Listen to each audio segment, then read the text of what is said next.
జై వారాహిమాత. నేడు వారాహి గుప్త నవరాత్రుల్లో అత్యంత పవిత్రమైన 9వ రోజు నవమి. ఈరోజు శ్రీ వారాహి అమ్మవారిని భక్తి శ్రద్ధలతో పూజిస్తే శత్రుబాధలు తొలగి ధైర్యం, ఐశ్వర్యం, విజయాలు, కుటుంబ సుఖశాంతులు ప్రసాదిస్తుందని విశ్వాసం.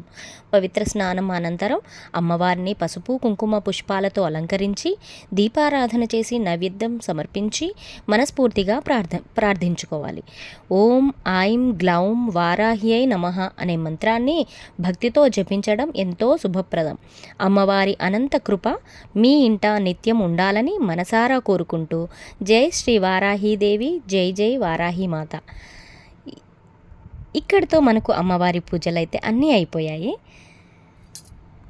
అందరికీ మంచి జరగాలని మనస్ఫూర్తిగా కోరుకుంటూ ఇంకా ఈ రోజుతో నవరాత్రి పూజలు అయితే అయిపోతున్నాయి కదా. సో అందరికీ శుభాలు జరగాలని నేనైతే మనస్ఫూర్తిగా కోరుకుంటున్నాను. అలాగే మన ఛానల్కి కొత్తగా ఎవరైనా వచ్చుంటే తప్పకుండా లైక్ చేసి మన ఛానల్ని అయితే సబ్స్క్రైబ్ చేసుకోండి. ఇంకా ముందు ముందు మరిన్ని మంచి వీడియోస్తో మళ్ళీ మీ ముందుకు వస్తూనే ఉంటాను. సో అప్పటి వరకు లైక్, షేర్, సబ్స్క్రైబ్ అయితే చేసుకోండి. జై శ్రీ వారాహి మాత.